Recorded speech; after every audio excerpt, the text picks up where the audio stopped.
Comme d'habitude, vous savez, c'est juste devant moi Karine Ebebe, la caméra humaine. Merci à Maron Jambe, Azakolia Makasu Nango pour cette émission. Namon a pesé pendant Moussa Chikabongo, Makasu zo pesa santé zo pesa Makasi. Namon a payé Alain Kabongo de Makasu na pour former Makonda, na Christian Banjolo.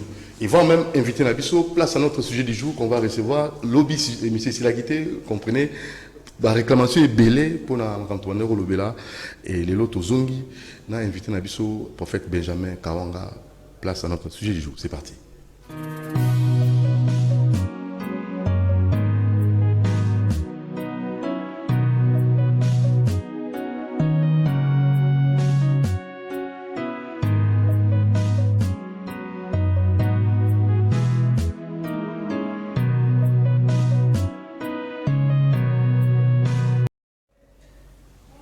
Voilà, tous les coco bana sujet, tout le bel lobby, tout le kaki koeba fête nationale pour l'Éternel, fête nationale pour l'Éternel. Et vous en a date nini impact il y a fête wana na kati ya mboka na biso nini oyo eko bakisa nini oyo eko pesa comme solution na mboka na biso et ba yiketo yambaki lundi. On va insister le 24 avril, pasteur Barouti, pasteur Tambouloukoki, pasteur Yves, Basalaki, proposition, il y a date, il y a le 24 avril, et ça la date moko toko fêté, toko kumisanzambe, et la jour férié payé, chômé payé, mais pour Batounionso, Bakoko Sambela, Bakumisanzambe, et la jour consacré à l'Éternel. On a une proposition. Il y a pasteur Barouti, pasteur Tamboulouko qui a Pouyaki, initiative voilà, il y a pasteur Yves et les loyaux toko likete de comme ça pour la date mususu. On que la consacrer pour na kumisanzambe. Et que la férié chômé payé mais pour l'Éternel. C'est le pasteur Benjamin Kawanga. L'autre Mandé Koloba aussi s'acquitter à titre de rappel. Récapitulatif et vous avez maintenant récapitulé un peu pour nous battre des coups à l'endroit tina ya date moko jour moko pour nous Zambie bolamu vous avez na bolamu na nini pour n'amboka na biso. Merci Matondo mingi ndeko nangai Dodo Motiere na pesi ba ndeko nyonso ba génie o bazolanda biso mbote mingi d'abord. Et balanda biso na bokebi pambate awana génie toyaka nde kopesa mayele po mayele nde tongaka. Et donc mayele ezali na kombo nango, mayele ezalaka na molimo nango. Na mayele oyo Nzambe tata pesa kingai kolekela lekolo le Seigneur Emmanuel Dodi en tant que incarnation ya Kimbangu eza kolakisa boye.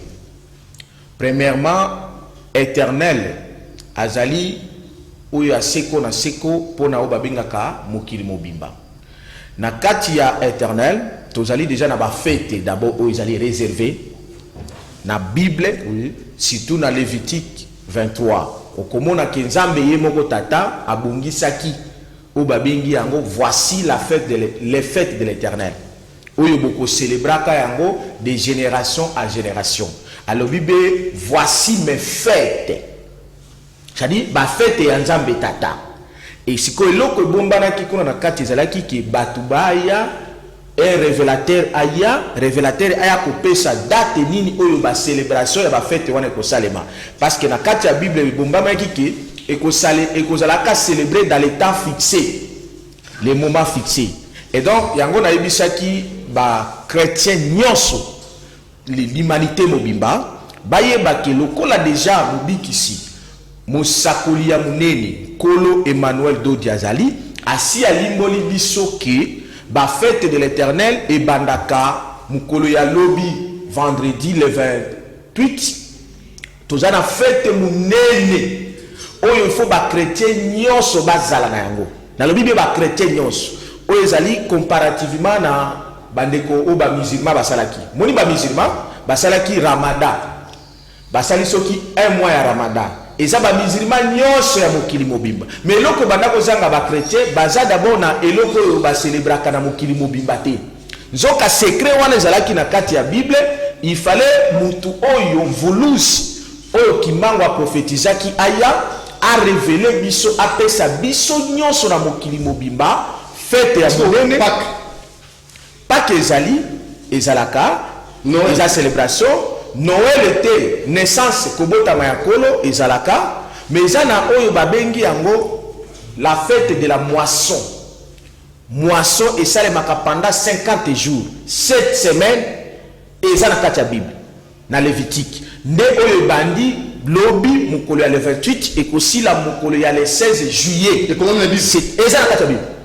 La fête de l'Éternel après la moisson, ba kolinga kotanga batangi na Lévitique 23 bakiti bokomona yango mais senga ki sikoyo révélateur aya ko révéler yango yango to bengi si ba chrétien nyonso na ta oyo prière mususu za na tina te prière moko ezali fête de l'Éternel ya oto bengami na Bible za biso te o nzambe tata bengi biso to ya na fête na ye oyebi eloko moko so prière mususu na tina te eza na tina te parce que oyebi prière mususu na tina te ingi olobani yo o décréter prière na yo ozoko ndiko senga nzambe tata mais nzambe tata asa décréta ki fête abengi yango fête nteke wana ye abengi yo oya ye nzambe tata asa le bolamu donc entre yo mutu pasteur évangéliste nani na playa nzambe ndalanda yo ou bien ndo folanda nzambe donc yo ndo folanda nzambe tata on nzambe tata asalaka eloko moko te sans que a révélé secret na ye pa ya basakoli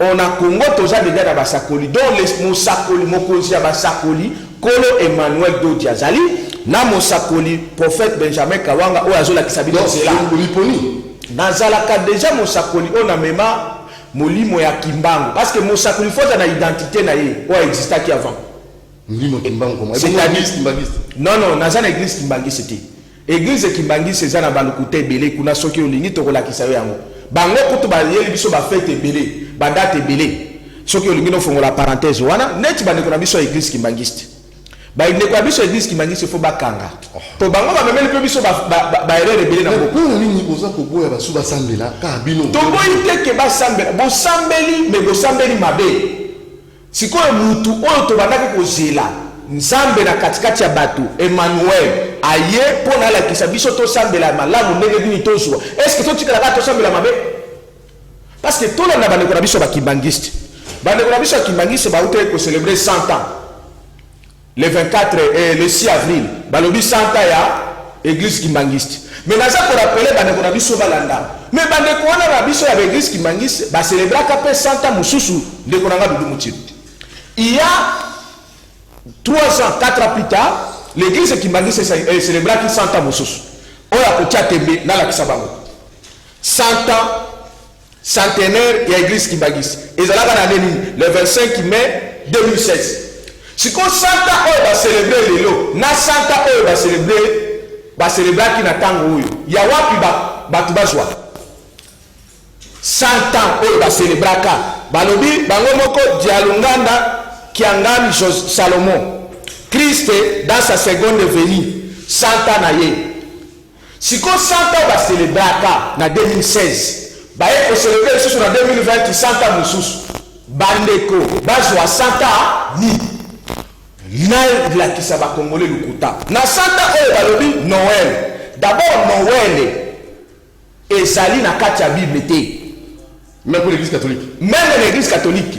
Noël ezali na église catholique pona nini pour catholique ezali esangani na méthodologie grecque une partie à chrétienté na une partie à méthodologie grecque nde yango bomoni batia église catholique et romaine parce que ezali na partie à ba catholique donc Noël ezalaka na Bible te mais biso ba chrétien to ko célébrer nini mbotama naissance ya Jésus. Mais l'église Kimbangisi c'est l'ingaka catholique était. Mais l'église Kimbangisi c'est encore de célébrer 25 mai comme Noël. Tala lukuta. Bah yébe ko célébrer 100 ans le 6 avril. Si ko le 6 avril ba komi ko senga ba pesa date moko ya Kimbangu na yesu ko na mutuna na yo. Or ngai en tant que incarnation ya Kimbangu différence na zango la kisako ko na ye bana na ye yo komi incarnation ya Kimbangu. Voilà. Tu vois pour y aller sika yo bana bazali bakoko bazali yo bikotisa. Très bien, mutuna wana na répondre yango na deux volets. Premièrement, au koki kozala entre guillemets mwana ya prophète ou bien mosakoli mwasi na ye koko na ye kokoloko na ye mais oza prophète te, c'est-à-dire oza na molimo ya bo prophète te. Pour qui dit prophète dit l'esprit molimo ya Christ oyo elataka banzoto oyo poni. Donc soki bandeko na biso balobi baza bandeko bakoko ya kimbangu na banini, ce qui est d'abord faux, mais baza ba prophète te. Faux comment Monsieur Benjamin, prophète. Nakangi parenthèse wana, mais na ye d'abord ce concerne molimo. Kimbangu, le prophète kimbangu aza esprit. Ye moko alobaki boye, nzoto na ngai ekokota na boloko, mais kasi molimo na ngai ekotikala na nini na bitumba pona kobudela Kongo. Sikoyo pona kozala kimbangu ya solo, il faut kozwa molimo ya kimbangu. La différence est nini? Ngai Benjamin Kawanga, votre frère, naza na le véritable esprit ya kimbangu. Nana weba. Ah, voici la preuve. Sikoyo otuni nani akoyeba pona na la kisoke na véritable esprit ya kimbangu. Na ye répondre eba kimbangisi o bazo senga jour ya férié ya kimbangu le 6 déjà. Le 6 avril ba kotisi ba politicien na lukuta na désordre. Na nini? Nous avons les kimbangu te pona nini? Église ndezali esika il faut la kisa lumière mwinda na mboka. Église kimbangiste wana ezo la kisa ténèbre na mboka. Ah non, il faut pas que l'on makasi. Mais ngale na zoloba. Makasi boye. Mais na zoloba ezo engagé ngai. Retire ça. Église kimbangiste ezo la kisa ténèbre na mboka. Pona yo fort ça. Au moins confusion batie na mboka. Bango babengisi ba politicien ko bana likolo. Ba eko ebisa bango keno boluka kombo moko jour moko to tie la célébration ya kimbangu. OK, lelo bazo répondre bango. Que kimbangu azalaka na jour to célébrer bango na mboka na biso. Mokoli. Voilà. Na bango, na ba pasteur o ba ekouper ça le 24 on va proposer le 24 avril. Le 24 avril national de l'Éternel. Fête nationale de l'Éternel. On a une balobi le pasteur Yves. Le 24 ndeko ta na liberté.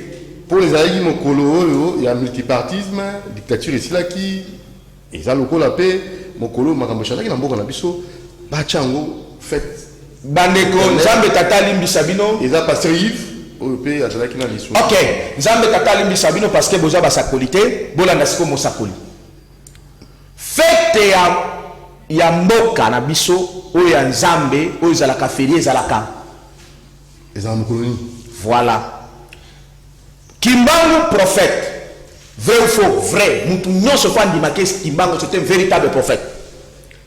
Or Kimbangu véritable prophète, tangu bakangiye alobi nzoto na ngai ekokende na boloko. Mais molimo na ngai ekotikala ezobunda. Pona kosala nini? Pona tozwa lipanda. Sikona eko zongisa bandeko. Le 17 juin 1944, Kimbangu na boloko na Lubumbashi abimisi prophétie. Na kati ya prophétie o Kimbangu abimisi alobi boye Congo ekozala libre indépendant dans 16 ans. Bandeko bolanda bien. Kimbangu a prophétisé sur l'indépendance ya Congo dans 16 ans. C'est-à-dire tozala ki wana le 17 juin 1944 na Lubumbashi. Sikoto yeko koma sikoyo le 30 juin 1960. Avant de koma le 30 juin 1960, événement liboso salemi le 4 janvier 1959. Babengi yango martyr de l'indépendance. To célébrer kango ça la férié, vrai ou faux? Vrai. Mais sikoyo batu ba mituna kateke to célébrer le 4 janvier martyr de l'indépendance. To célébrer le 17 janvier la mort à Lumumba, le 16 janvier, la mort à Laurent Désiré Kabila. Et bon, le 30 juin, tu célébres Pona ni. Voilà Mutuna. Le 30 juin, tu célébres ni. En voici la réponse. Le 30 juin, tu célébres Yango Pona Nzambe Kolekela Simo Kimbangu qui est le prophète. Parce que Nzambe a ça la côté sans secret na la révélé na prophète. Moutou a qui révélé la secret à le 30 juin, c'est Simon Kimbangu. C'est pourquoi Bokotangana l'hymne national na biso oto yembaka nzembo na biso ya lokumu to yembaka ni 30 juin dit 30 juin jour sacré ça les témoins, jour sacré de l'immortel. Ah bon? Or, ce qui est sacré, c'est ce qui vient de Dieu. Or, Dieu ne fait jamais une chose sans révéler son secret à son serviteur, le prophète. Et donc, chaque 30 jours de célébraka, on célèbre Dieu, on célèbre Kimbangu. Parce que c'est lui le père spirituel du 30 juin. Donc, l'église Kimbangu, c'est Zanatina, au sein jour, nous sommes pour la Kimbangu. Parlement, on bien. Besoin de droit à couper sa journée, nous sommes férié pour la Kimbangu. Parce que le 30 juin, ils allaient jour où on célèbre la Kimbangu. Ils allaient qui ne battent pas zenga qui koye baboanya parce que baza ba faux Kimbangu, baza ba faux prophète. Le véritable incarnation à Kimbangu est révélé binoké. Chaque le 30 jours, on célèbre la Kimbangu. Et plus loin, chaque célébration date de notre indépendance africaine, on célèbre Kimbangu. Parce que c'est le maître des indépendances africaines. C'est lui qui a célébré. C'est lui qui a prophétisé. Et Yende Abundela indépendance à Congo, ton Afrique sur le plan spirituel. Parce que l'indépendance, c'est la liberté. Or, pour être libéré, pour nous libérer, il faut avoir l'esprit de Christ. C'est comme ça que la Bible dit dans Galates 5, Christ nous a affranchis pour être libres. Ne restez plus dans l'opprobre, dans l'esclavagisme. Or, mindele bayaka pona kotia biso na esclavagisme na boumbu. Voilà pourquoi Nzambe Tata a tindé la biso Kimbangu le prophète pour que abunde la biso sur le plan spirituel pour tout comme indépendant. Les Lumumba et les autres bayaka siko pour exécuter l'indépendance physique. Et donc, mon frère pasteur, l'église kimbangiste premièrement, bozana tor ya kosenga ke batia le 6 avril mukolo ya célébration ya Kimbangu. Kobalana yo papa Nkusu, Dieu de noir, église kimbangiste bino nyonso bozana lukuta. Oyebi Kimbangu véritable te. Non, on prouvé preuve eza awa. Na bimusi jour profondeur. Baya. Il faut une confrontation. Attends, na ça prêt. Attends mon colonie. Lobby. Na ça prêt. Alors, on a fait numéro de téléphone, on a des connaissances l'église kimbangiste. L'église noire. Tout on va proposer qu'il le 24 avril comme jour où il a chômé payé et alors la fête de l'éternel. Chacun en sigle FNL avec le pasteur Yves. Numéro ils allaient plus 243 89 61 52 634. Où ils allaient afficher pour aujourd'hui mon TV. Tous à la plateau tongi to maman c'est la claire parce que yo za komi loba yo nde oyebi Kimbangu koleka batu nyonso. Ah voici la preuve. Nayebi véritable Kimbangu koleka batu nyonso. Voilà la preuve na révélé bino ce qui a été prophétisé par Kimbangu et ce qui a été accompli. Donc on n'a pas besoin d'un autre jour et à la férié ni pour la Kimbangu ni pour la Nzambe parce que Nzambe se manifeste à travers le prophète. On le prophète n'a à prophétisant l'indépendance le 30 juin et ils exécutent le 30 juin tous à la cabissonio se férié le 30 juin. Donc le 30 juin wana ba pasteur baba na kosambelaka eza jour ezalaka sacré eza jour ya Nzambe pour na Congo. Est-ce que on a tous rappel? Mais oui, je suis d'accord. Je suis d'accord. Je suis d'accord. Je suis d'accord pour la poésie. L'importance, il y a jour, mon cours, tout ce qui est en Zambie. Et vous avez la nini. Si quand on vous propose le 30 juin, il y a le jour férié, il y a la férié, tout conséquent, il y a la peau en Zambie. Qu'est-ce que nous allons gagner en retour? Déjà, il y a la férié. Donc, na proposé en côté, na révélé que ezalaka déjà, mais batunde baye bakate. Parce que bazalaki na ignorance, bazalaki na véritable incarnation ya Kimbangu te. Le 30 juin, c'est un jour sacré. Boyemba kango na nzembo. Et tant de choses à mener pour nous. Ce qui est ezalaka déjà, et comment ezalaka déjà pour voilà. C'est ce qui veut être maintenant ajouter bango bayebite. Dans le 30 juin, on a ajouté sikoyo ezalaka célébration ya Kimbangu. Parce que c'est lui qui avait prophétisé cela. Nzambe kobo na efobolo qu'il a un prophète. On a Congo c'est Simon Kimba. Allô? Allô? Oui, bonjour. Bonjour. Oui, papa, bengi biso à comment on a bengi bino na Jili Carpet 13. Oui. Alors Biboé. na biboe papa wana ozokanga wana zo mokambo ya papa Kimbangu wana soki ka vérité ndambo oya moi qui ai dit on a moins écrit. Rappelez Bissot, le numéro plus 243 89 61 52 634. Plus 243 89 61 52 634, numéro affiché. Au plus, ça m'a pas dit. Allô, maman? Oui, allô, bonjour. Bonjour, maman. Oui, allô, bonjour. Bonjour. Non, la démission, la bureau, la démission, la chance, papa, ou à l'hôpital.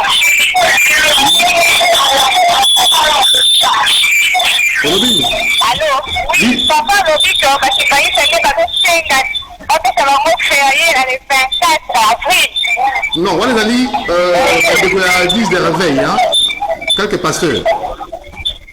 Ok, mais à l'hôpital, ça va me faire date férié. Oui. Non, ils ont déjà le 6 avril, hein? Oui, oui. Normalement, Bakimbangiste. Et là, il promet qu'il y a président hier, il a promis qu'il y a prophète parce que au monde entier, l'église Kimbangiste, c'est la seule église qui a noir pour les petits 100 ans. Olobi déjà le 6 avril le wana bo célébrer qui 100 ans ya Kimbangiste. Il a dit promesse. Nazo zongisa yo d'abona to bandeli place wana. Bongo 100 ans oyo bo célébrer qui le 25 mai 2016. Kiangani Salomon. 100 ans. Bongo 100 ans oyo ezalaka ya nini? Ya Kibangu mais papa, Dialongana, ça de papa Dialongana. Ah ok. Si qu'on a papa, ok, tout ça calme. Dialongana za papa. Bongo Kimbangu za nani? Église na bango ekréama ki na Dialongana ou bien na Kimbangu. Première confusion. On ne passe pas au bungi sabat. Deuxième chose, bah il faut célébrer le 6 avril et ça la date ya 100 ans ya Kimbangu. Le 6 avril et ça la date ya naissance ya Kimbangu Lukuta. Kimbangu a le 12 septembre 1987 et 1887. Ndenge va célébrer date ya naissance ya Kimbangu te, mais va célébrer 100 ans ya Dialongana. Non, ndade naza ko expliquer bino bango ba yebi makambo expliquer bango na expliquer bango vérité. Va célébrer qui 100 ans ya Dialongana. Ba bengi Christ dans sa seconde venue. Maintenant entre Dialongana na Simon Kimbangu, qui est Christ ou qui est grand? Allô? Alors, naye si qu'on a répondre ndeko mutura na mususa lobino, eza chef de l'état muto asengaki. Tes promesses. Eza a prometaki bango. Voilà. Ce qui a prometaki bango parce que bango église Kimbangiste baza ko bungi sa classe politique. Ce qui bango ba yeba kike Kimbangu azalaka le 30 juin azalaka célébrer. Ba ka tondi ma promesse wana te. Parce que bango moko ba yebi véritablement Simon Kimbangu te. Yango ba ndimaki jour wana.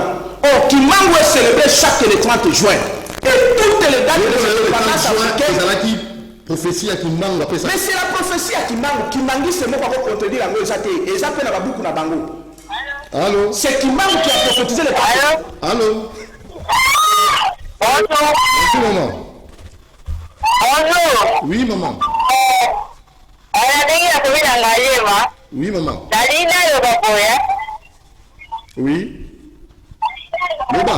Papa a édité, ce qui m'a édité va tout là. Avant d'être à la télévision, il fallait en renseigner. Si quoi le bisaï, là qui ça y est? Le 6 avril, déjà, pour peut-être qu'il 30 ans, il y a un ministère, papa Simon Kimbangu. Il y a l'église. Mais oh, il y a bon acteur de 25 30 ans. Albi 100 ans, on est là, papa Dialongana. Il y a date de naissance, hein? On est papa Dialongana, il moko. Ok, na réponse. On joue, on doit faire ça chaud. Il y a bango. Bah, il y a j'ai répondu de quoi? Bonjour. Allô? Bonjour. Bonjour, papa. Nalinga kila na bashirika. Oui. Mambo ya papa na mambo ya centenaire on célébrer eza mambo ya papa Dialongana mais eza mission ya papa Simon pour akomola limomba na ye de 1900 de le 6 avril le 6 avril 1921, le 6 avril 2021, et totalisé 100 ans. Il y a des dates, il y a papa qui a mis dans la théorie. Il faut nous connaître la source de l'information, on va trop la dire, parce que normalement, les lois, on va dire. Voilà. C'est là la réponse de Bandé. Donc, Rabbi ministère, papa, le 6 avril hein, Lukuta. 1921. 6 avril 1921, Simon Kimbangu a sala ministère T, a sala église T. Église Kimbangi s'est bandit en 1951. Oui, mais en tout cas, il faut un débat contradictoire. Même Naza d'abord prophète, l'incarnation à Kimbangu, et puis Naza na yango na livre na bango. Mais na livre na bango esali. Na lingi moko aya de bami bale baya. Le 6 avril, Kimbangu a sala église T. Et ça le kuta. Le ministère ya Kimbangu bali le 6 avril T. Un Kimbangu prophète a sali première prophétie na ye, première prophétie na ye, le 10 septembre 1921, 2 jours avant que le se livrer. C'est ça le ministère d'un prophète. Ça commence par les prophéties pour l'Afrique et pour le Congo. Indépendance, libération Afrique, libération à Congo. Les Noirs deviendront les Blancs deviendront les Noirs. C'est le 10 septembre 1921. Si vous avez le 6 avril, on a déjà fabrication de Dialungana. Oh, mais ça c'est tout fait. Il y a un conduit les orientations. Il faut vérifier. Dieu merci qu'il faut aller là. Les 6 qui fallait ça la contradiction. Fabrication. Et ça fabrication. Il n'a pas commencé à vérifier toutes ces informations. Parce que là, ça prête à des confusion mon service. Allô? Allô, on va intervenir pour l'émission. Oui, papa. Toujours Kariloba. Bonjour, papa. Bonjour. En fait, on va pas la faire raison. On va dire on va pour ça. Oh, vous pensez prophète raison? Oui, il y a des raisons parce que on a fait Taka, on dit qu'on fait que la Santa. Alors que l'on est important, c'est la communauté en ce qu'on comprend. Allô, Bini?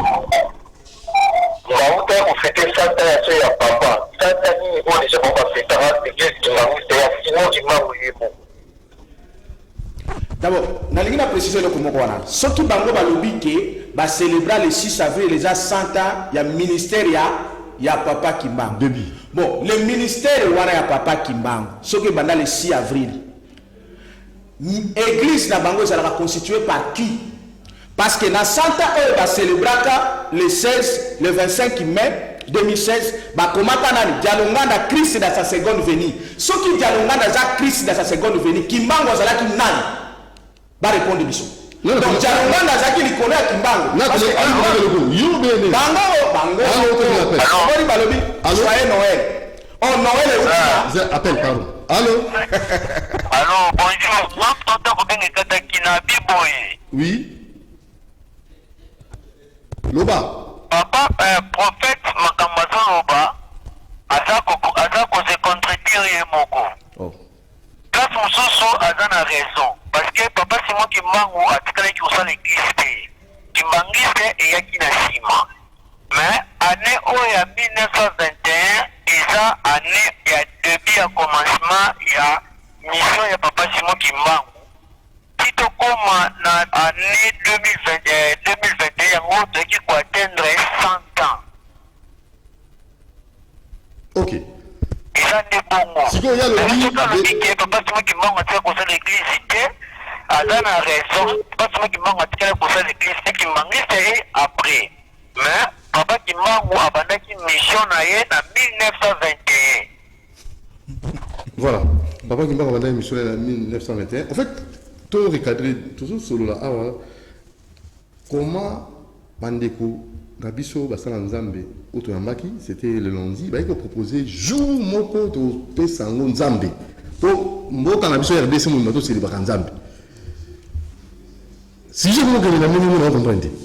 Sinon, Bandeko Nabiso, il y a l'église de réveil, Pasteur Yves Touambaki a proposé le 24 avril, et ça la jour où il y a sommet payé. Tout ce qui est pour Nzambe.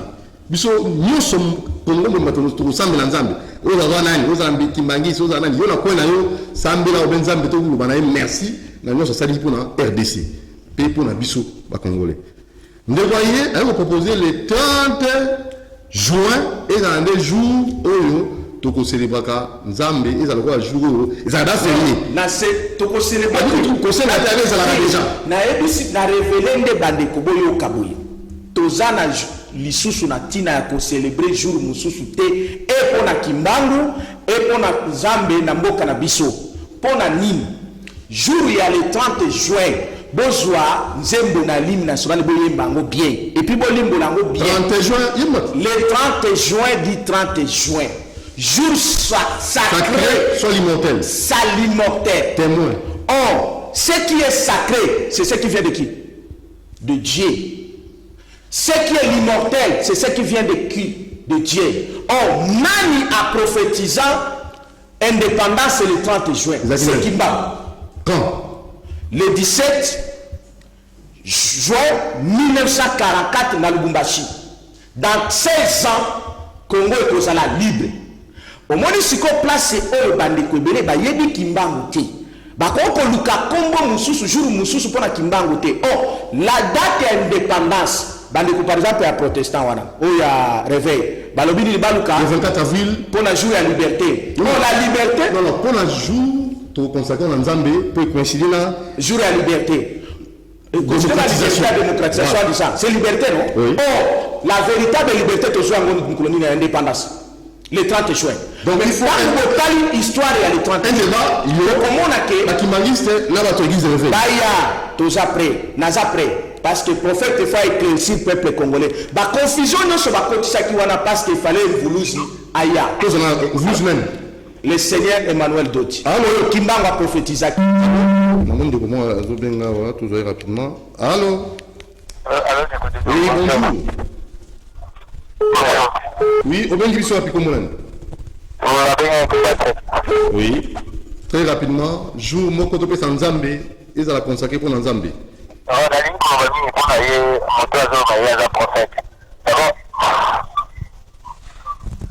Oui. Et donc, le prophète, il faut prophétiser d'abord.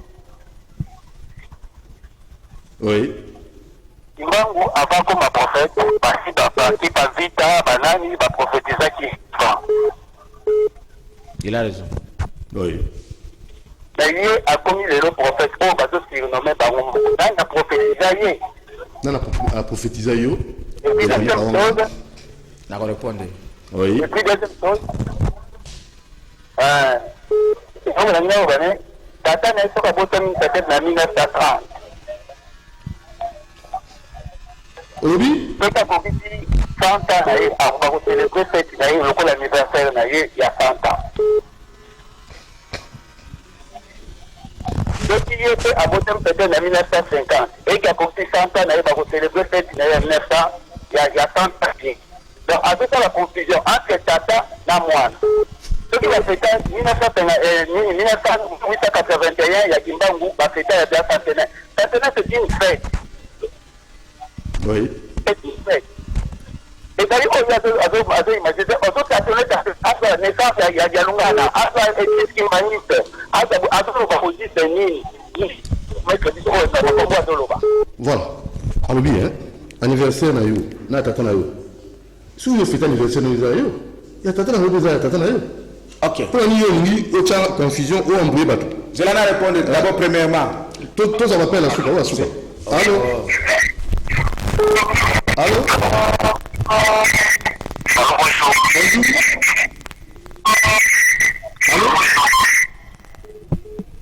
Allô? Allô? Bon. Bon, il obéit d'abord. Pour la réponse. Anniversaire, il y a un ministère. D'abord, entre anniversaire et Dialungana, na Simon Kimbangu. Entre Bango Mibale, qui est le prophète et qui est le Christ. Qui t'a prophétisé, toi? Yok. Vous. Naya, Nazoya. Entre Bango Mibale, Dialungana, c'est lui le Christ. Simon Kimbangu est le prophète. Ce qui Dialungana a commis le Christ, c'est que Dialungana a allé à Kimbangu. Dans la Lukuta. Or, le prophète est le serviteur de Christ. Dialungana s'est proclamé qu'il y a la seconde venue de Christ, ce qui est faux. Comment ça? Yalunga n'a jamais été prophète. Non, monsieur. Kimbangu c'est le prophète. Si quoi il faut célébrer date de prophète ou bien il faut célébrer Yalunga. Il faut que célébrer date de naissance de prophète. N'est-ce pas célébrer le 25 naissance du Seigneur Jésus. Et non date de parce que c'est la réforme de l'église qui papa. Kimbangu a voté le 6 avril été. Kimbangu a voté le 12 septembre 1987. Ça c'est un. Naïe par rapport à Ndekalobi, à la d'abord le dosso, Kimbangu a prophétisé par maman qui oui, Azan a raison. Mais la personne qui ça y est, avant qu'il part vite, Moutou a prophétisé Simon Kimbangu a liboso, c'est Daniel, et ça la Bible. Il y a bien côté. Daniel, le prophète Daniel a prophétisé pour Kimbangu. Ça y est dans la Bible, Daniel 12. On a coupé sa explication. Daniel 12, on a prophétisé pour Kimbangu. On a prophétisé pour le Congo.